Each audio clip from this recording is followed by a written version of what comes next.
ময়মনসিংহের জাতীয় স্মৃতিসৌধের খোঁজ নিতে চাই। সেখানে রয়েছেন আমাদের সহকর্মী বাবুল হোসেন। বাবুল, এই মুহূর্তে কি আয়োজন চলছে সেখানে? জাতির শ্রেষ্ঠ সন্তানদের কিভাবে স্মরণ করা হচ্ছে জানাবেন।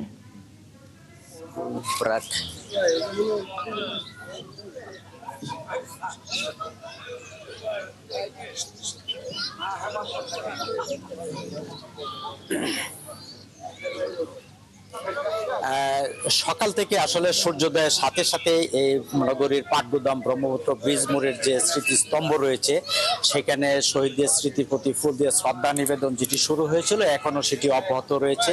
এই মুহূর্তে আমরা দেখতে পাচ্ছি যে এখানে ময়মনসিংহ মহাবিদ্যালয়ের যে শিক্ষক যারা রয়েছেন তারা ফুল দিয়ে শ্রদ্ধা জানিয়েছেন এবং এই মুহূর্তে আমরা তার পেছনে দেখতে পাচ্ছি যে জেলা স্কুলের যারা শিক্ষক যারা রয়েছেন তারাও ফুল দিয়ে শ্রদ্ধা নিবেদনের জন্য অপেক্ষা করছেন এবং তারপরে রয়েছে ব্রাক এনজিও সংস্থা।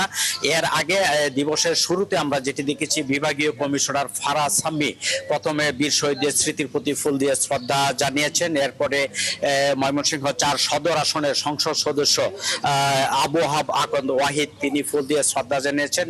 এরপরে ডিআইজি ময়মনসিংহ রেঞ্জ, জেলা প্রশাসক, পুলিশ সুপার, আইন শৃঙ্খলা রক্ষাকারী বাহিনীর সদস্য, Ansar VDP, fire service and civil defence, বিভিন্ন শিক্ষা প্রতিষ্ঠান এবং নানা শ্রেণী পেশার মানুষ আমরা দেখছি যে ফুল দিয়ে শ্রদ্ধা জানিয়েছেন। তবে এবার আমরা যেটি দেখেছি যে বরাবরের মতো যে একটি ব্যাপক যে এর আগে যেমনটি দেখেছি নানা শ্রেণী পেশার মানুষের একটি ঢল, সেই তেমনটি কিন্তু আমরা দেখিনি। যারা এসেছেন সকাল থেকে তারা বেশিরভাগই সরকারি বিভিন্ন দপ্তর এবং কিছু প্রতিষ্ঠানের শিক্ষা প্রতিষ্ঠানের সরকারি শিক্ষা প্রতিষ্ঠানের শিক্ষক কর্মকর্তা কর্মচারী তারা শহীদদের স্মৃতির প্রতি ফুল দিয়ে শ্রদ্ধা জানিয়েছেন।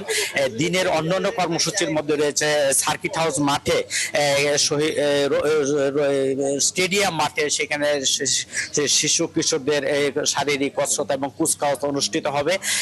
এর মধ্য দিয়ে এর বাইরে নানা আলোচনা এবং অন্যান্য অনুষ্ঠানও রয়েছে। তো এখানে যারা ফুল দিয়ে শ্রদ্ধা জানিয়েছেন আমরা একটু তাদের কাছ থেকে জানবো যে এই যে আজকে এই স্বাধীনতার এতদিন হলো যে আসলে শহীদদের স্বপ্ন কতটা পূরণ হয়েছে বলে আপনারা মনে করেন?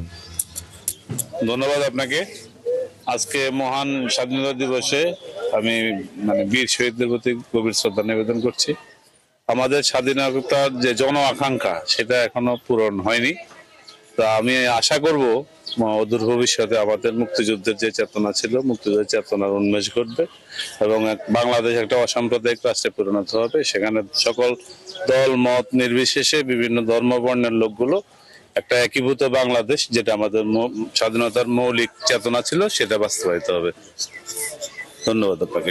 ধন্যবাদ। আসলে শুনছিলেন যে তারা বলছেন যে বীর শহীদদের যে স্বপ্ন সেটি আসলে এখনো আসলে পূর্ণ হয়নি, সেটি আগামী দিনে একটি নতুন বাংলাদেশের তারা স্বপ্ন দেখছেন যেখানে বীর শহীদদের সকল তাদের যে স্বপ্ন ছিল তাদের যে আকাঙ্ক্ষা ছিল জনগণের যে আকাঙ্ক্ষা সেটি আগামী দিনে পূরণ হবে এমন প্রত্যাশা তারা রাখছেন।